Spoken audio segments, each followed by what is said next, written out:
प्रश्न 1। भारतीय रेलवे ने हाल ही में किस शहर में देश की सबसे लंबी एस्केप टनल खोली है? सही जवाब होगा कश्मीर राज्य में। भारतीय रेलवे ने हाल ही में जम्मू कश्मीर में 111 किलोमीटर लंबे निर्माणाधीन बनिहाल कटरा रेल लाइन में 12.89 किलोमीटर लंबी सुरंग बनाने का काम पूरे होने के बाद देश की सबसे बड़ी एस्केप सुरंग को खोल दिया गया है। आपात स्थिति में बचाव और बहाली कार्यों को सुगम बनाने के लिए एस्केप टनल का प्रावधान किया गया है। अगला प्रश्न है, निम्न में से कौन सा देश पहली बार 27 फरवरी से 5 मार्च 2023 तक होने वाले वर्ल्ड टेबल टेनिस सीरीज की मेजबानी करेगा? सही जवाब होगा भारत देश। भारत के गोवा के पणजी में 27 फरवरी से 5 मार्च 2023 तक गोवा विश्वविद्यालय परिसर के श्यामा प्रसाद मुखर्जी इंडोर स्टेडियम में भारत के पहले विश्व टेबल टेनिस स्टार कंटेंडर श्रृंखला टूर्नामेंट की मेजबानी की जाएगी।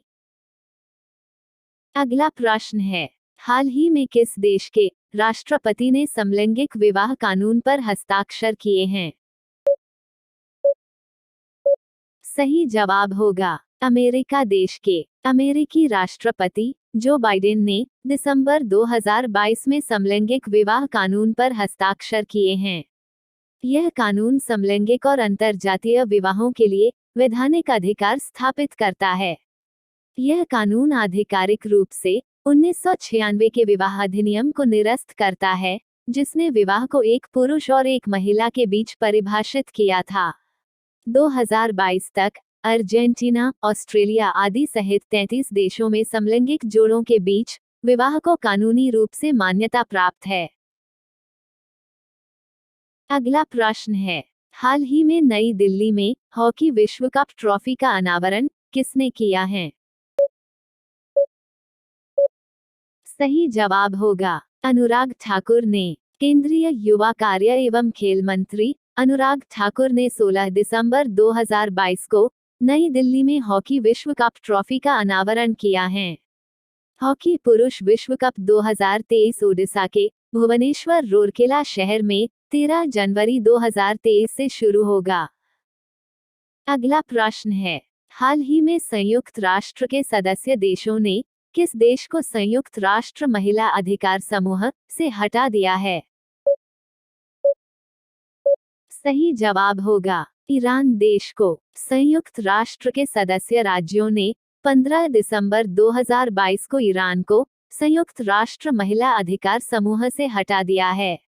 इस प्रस्ताव को अमेरिका द्वारा 2022 से 2026 के शेष कार्यकाल के लिए महिलाओं की स्थिति पर आयोग से ईरान के इस्लामी गणराज्य को तत्काल प्रभाव से हटाने के लिए प्रस्तावित किया गया था। मार्च 2021 में जारी संयुक्त राष्ट्र की एक रिपोर्ट के अनुसार ईरानी महिलाओं और लड़कियों के साथ द्वितीय श्रेणी के नागरिकों जैसा व्यवहार किया जाता है। अगला प्रश्न है, ग्रुप ऑफ 7 समृद्ध औद्योगिक राष्ट्रों ने किस देश को $15.5 बिलियन प्रदान करने के लिए एक समझौते को मंजूरी दी है? सही जवाब होगा वियतनाम देश को। ग्रुप ऑफ 7 यानी G7 समृद्ध औद्योगिक राष्ट्रों ने वियतनाम को $15.5 बिलियन प्रदान करने के लिए एक समझौते को मंजूरी दी है। इसका उद्देश्य 2050 तक वियतनाम को अपने उत्सर्जन को शुद्ध शून्य तक लाने में मदद करना है, एक लक्ष्य जो विशेषज्ञों का कहना है कि ग्लोबल वार्मिंग को 1.5 डिग्री सेल्सियस पर लाने के लिए विश्व स्तर पर पूरा करने की आवश्यकता है। अगला प्रश्न है, ढोकरा कला जो हाल ही में समाचारों में रही है, निम्नलिखित में से किससे संबंधित है? सही जवाब होगा धातु की ढलाई से। मोहनजोदड़ो की नृत्यांगना न केवल हड़प्पा सभ्यता की कला का सबसे प्रसिद्ध नमूना है, बल्कि यह उस काल की धातु कला के बेहतरीन उदाहरणों में से एक है। यह विश्व प्रसिद्ध मूर्ति ढोकरा नामक एक अनूठी धातु ढलाई परंपरा का सबसे पुराना उदाहरण भी है जो आज तक भारत के कुछ हिस्सों में जीवित है। अगला प्रश्न है, किस राज्य ने हाल ही में वेयरहाउसिंग एंड लॉजिस्टिक्स पॉलिसी 2022 को मंजूरी दी है?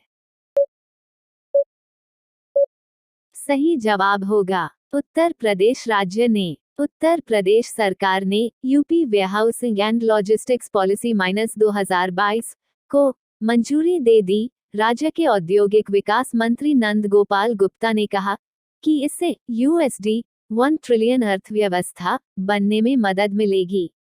इस पॉलिसी की मंजूरी फरवरी 2023 में लखनऊ में होने वाले ग्लोबल इन्वेस्टर्स समिट से पहले आई है। इसके तहत एक मजबूत ट्रांसपोर्ट इंफ्रास्ट्रक्चर नेटवर्क तैयार करने और लॉजिस्टिक्स इंफ्रास्ट्रक्चर को अपग्रेड करने में मदद मिलेगी। अगला प्रश्न है, किस भारतीय रेसलर को United world wrestling rising star of the year award के लिए नामित किया गया है? सही जवाब होगा अंतिम पंघाल को। भारत की स्टार महिला रेसलर अंतिम पंघाल को United world wrestling rising star of the year सम्मान के लिए नामित किया गया है। अंतिम पंघाल U20 रेसलिंग चैंपियनशिप में गोल्ड जीतने वाली भारत की पहली रेसलर बनी है। वह हरियाणा के हिसार जिले की रहने वाली है। अगला प्रश्न है, भारत सरकार ने हाल ही में नेजल कोविड वैक्सीन के रूप में किस कंपनी की वैक्सीन को मंजूरी दी है? सही जवाब होगा भारत बायोटेक। सरकार ने भारत बायोटेक के नेजल कोविड वैक्सीनेशन के बूस्टर डोज को मंजूरी दे दी है। स्वास्थ्य मंत्रालय के अधिकारियों के अनुसार 18 वर्ष से अधिक आयु के किसी भी व्यक्ति के लिए नेजल टीकाकरण को मंजूरी दे दी गई है। कंपनी के अनुसार शुरुआती चरण में वैक्सीन निजी अस्पतालों में बूस्टर खुराक के लिए उपलब्ध होगी। साथ ही यह कोविन पोर्टल पर भी लॉन्च की जाएगी। अगला प्रश्न है, निम्न में से किस मंत्रालय ने हाल ही में दिल्ली अंतर्राष्ट्रीय कला महोत्सव का आयोजन किया है?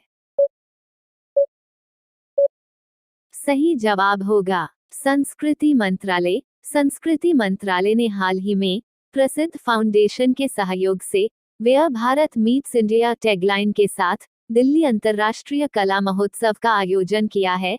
समारोह में कुचिपुड़ी नृत्य प्रदर्शन किया गया, जिसकी कोरियोग्राफी जयराम राव ने किया है।